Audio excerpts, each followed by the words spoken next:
Good morning, Viking fans. Welcome to the first day with Ed Donatel not being our defensive coordinator. Let's talk about replacements next in 3, 2, 1.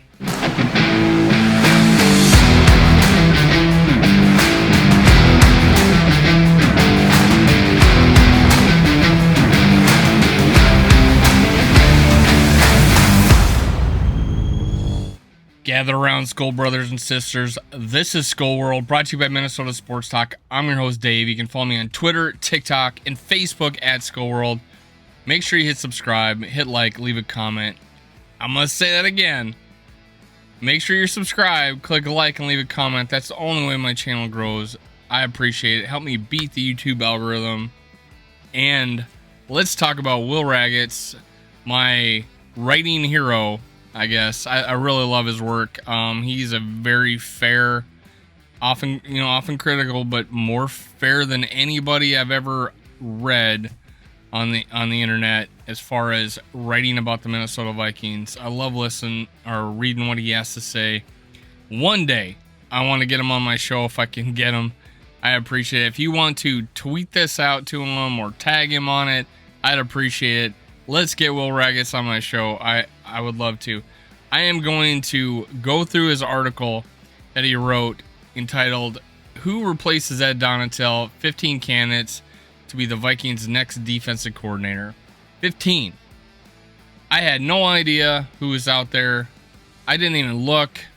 I'm going to trust the experts. I'm going to trust the guys that know. Will Ragatz knows football. He knows the NFL. And he came up with 15 candidates that the Vikings could look at. So let's talk about him, man. Let's talk about it. Oh, he writes, the Vikings made a widely expected move on Thursday, firing defensive coordinator Ed Donatel after one season. Donatel's defense struggled all season long and was primary culprit in Minnesota's 31-24 loss to the Giants in the first round of the playoff. Now it's time for them to find a replacement. I totally agree. It was pretty obvious that we were going to fire him. The press conference, they wouldn't commit to keeping him, which means we're letting you go. Ed Donatel's a good guy. He has a place in the league. It's not as a defensive coordinator. That was not a very good performance. You can blame aging defensive players, but there was a couple of them in their 30s that played pretty dang good.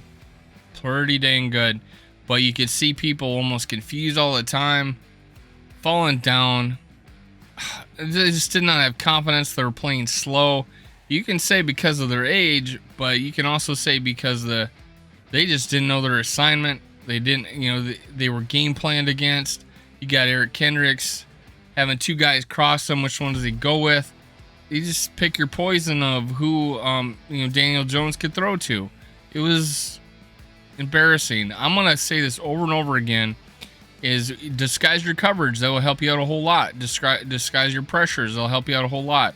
When you finally did decide to pressure, we had guys in sprinter stances ready to blitz, and it was so obvious they just threw it to the guy that he was supposed to be covering.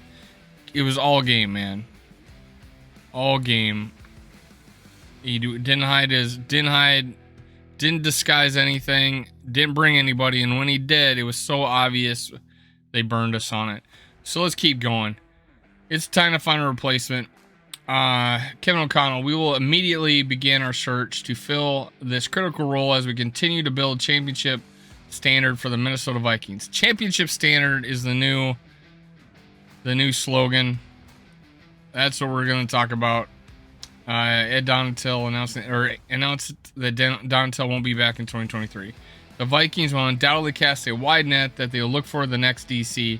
It'll take some time to conduct interviews and make this important decision. For now, we can do some educated speculating, and as the process begins, here are 15 logical potential candidates in the Vikings' next defensive coordinator. All right, this is what Will Ragatz think. These are logical choices. The Broncos, DC, Ajiro Evero. This might be an unlikely one. Let's start with the unlikely one, apparently. Concerning Evero is getting interviews from teams with head coach vacancies. Denver recently blocked him from interviewing for the Falcons DC vacancy, as that would be a lateral move. However, if Evero doesn't get a head coach job during this cycle and the Broncos' new head coach doesn't retain him, a move to Minnesota could be possible. Evero was on Sean McVay's coaching staff. Sorry. Staff from 2017 to 21, overlapping with O'Connell for 2 years. He then went to Denver to be their DC last year, leading the unit that finished 10th in DVOA and 9th in EPA average pass attempt per play. Rams DC Raheem Morris. Morris is another coach who is the mix to become a head coach soon. Interviewing with the Colts, the Broncos recently also received multiple interviews for the Vikings opening last year. I wrote him as being a great candidate almost a year ago to this day. Will Ragatz. I do remember this. I remember us going out to LA. We interviewed, we interviewed both O'Connell and Raheem Morris out there. We went with O'Connell. There are so many head coach vacancies and a lot of candidates to fill them. If Morris doesn't get one, perhaps he would want to reunite with O'Connell earlier this month. Sean McVay gave his assistant coaches permission to look for new jobs. That was when it was unclear if McVay would return in 2023. He since announced that he will be back, but coaches like Morris might still be able to make a lateral move if they desire. That is a good point. McVay gave his coaches saying, hey, you could go seek other employment. So he may do that. You know, Rams didn't do very well. Steelers linebacker coach, senior defensive assistant Brian Flores. We know he comes with some baggage. He sued the league. Didn't stop him from getting a job, though. Flores served as the Dolphins head coach for 3 years, getting fired despite going 19-14 in his final 2 seasons, 2020 to 2021. A year ago, he filed a class action lawsuit against the NFL alleging racial discrimination. Flores spent last season with the Steelers. Prior to the Dolphins' tenure, he was assistant under Bill Belichick for 11 seasons, coaching safeties and linebackers. New England. Flores is a highly regarded defensive coach and leader. This is a possibility. Linebacker coach, senior defensive assistant. He was known as a good defensive coordinator. This is a distinct possibility, man. Former Broncos head coach Vic Fangio. Now, I thought this would be our defensive coordinator if we went a different direction. But we didn't hire the coach who we thought we were going to get. And then we went with Kevin O'Connell, but Vic Fangio was no association there. But we got Ed Donatel, a disciple of Vic Fangio. Didn't work out. But if you believe the Vikings' problems were about coaching and personnel, but not scheme, Fangio might be an ideal candidate for you. Donatel was the right-hand man for the last decade, from San Francisco to Chicago to Denver. Fangio, the originator of the scheme used by Brandon Staley and Jonathan Gannon and others, would theoretically be better at installing and coaching it than Donatel was. I agreed. Probably a lot of people would be. Fangio spent last season consulting with Gannon and the Eagles after 3 years as the Broncos head coach. Possibility, though, but hey, we just fired Donatel after 1 year. Would he really want to go spurn Spurs' friend and take over the job? And maybe he does think that the players aren't good enough and he doesn't want to soil his reputation on taking this team, this defense. So there you have it. Seahawks associate head coach defensive assistant Sean Desai. I think this is the guy that Luke Braun said on my show last night that he thought would be a good choice. Desai, who recently interviewed with the Browns for their DC vacancy, they hired Jim Schwartz. Should get another coordinator job soon. He was the Bears DC for the season in 2021 after 8 seasons as an assistant in Chicago. Desai is another Fangio disciple who is widely respected and would bring him different ideas to Minnesota. Most notably, Desai interviewed with the Vikings last year before they ended up hiring Donatel, so there's already familiarity and interest there. I honestly didn't know we interviewed him, but that's what Luke Braun said. That's what Will Ragatz said. However, and it did make sense because the Bears had nothing, and they still had at least a decent defense. So he worked You know, he worked magic with that D last year. So hey, that's a cannon, man. I'm gonna keep my eye on that one. I'm gonna him and I don't think Raheem Morris, but I think Brian Flores might be an opportunity there. But this is a good candidate right here. Sean Desi, Vikings assistant head coach Mike Pettin, very big distinct possibility. The most logical internal candidate on Vikings staff is Pettin, who O'Connell has a lot of respect for, dating back to when he broke into coaching Pettin's Brown staff in 2015. Pettin was the Packers DC from 2018 to 20 and has been coaching the NFL since 2002. Although I thought he would have been the move in the mid-season, and I felt a safe bet to turn the defense around, I think we're going to go elsewhere. I think he could keep his position as what he is now, but we'll see, man. We'll see. 49ers passing game specialist, secondary coach Corey Underlin. Underlin spent the past 2 seasons with the 49ers, who has been one of the league's top defensive under coordinator, and former Viking head coach candidate DeMeco Ryans. I think he's the best out there right now. I think he's a head coach this year. He should be. A native of St. Cloud, Minnesota, the 51-year-old Underlin has been coach, and I'm talking about DeMeco Ryans, I'm talking about not Underlin, Corey Underlin. Talking about DeMeco Ryans as being as the best out there. 51-year-old Underlin has been coaching the NFL since 2004, primarily with the defensive backs. He was the Lions defense coordinator in 2020. Not standing out to me. If you're over 50, you're still an assistant, not even a coordinator yet. I don't know. We'll see.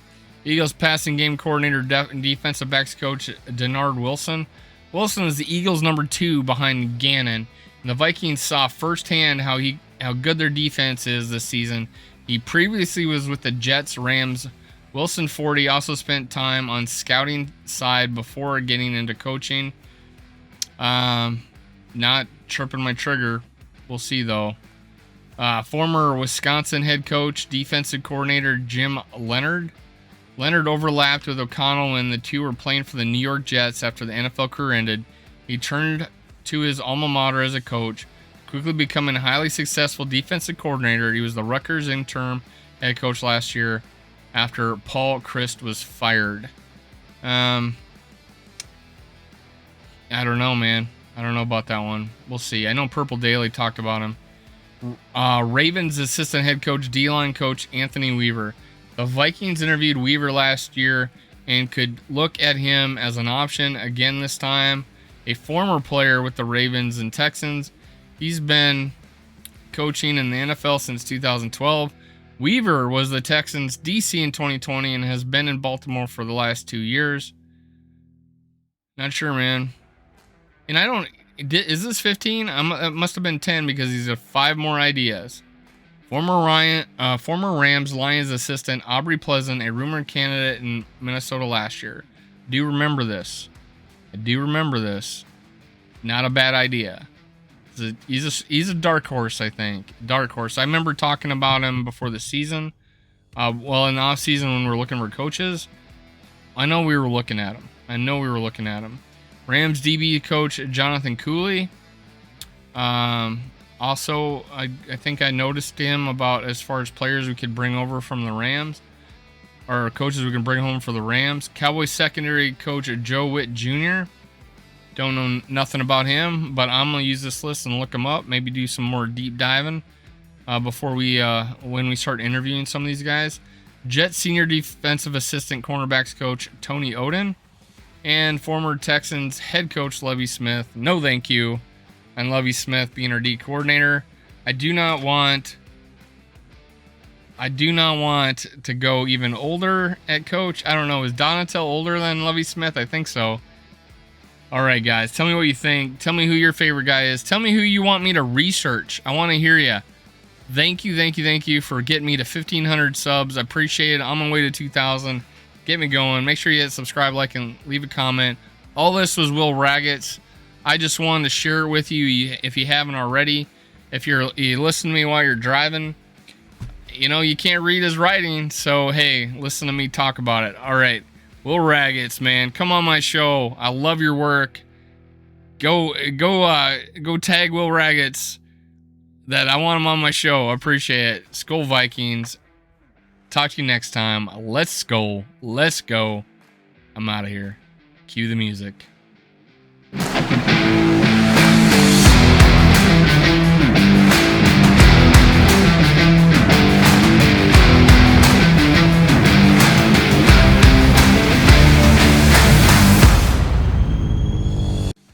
Thank you, Viking fans, for listening. Make sure you catch my other episodes. Also, make sure you subscribe, like, and leave a comment below. Thank you. Thank you. Thank you. Skol Vikes.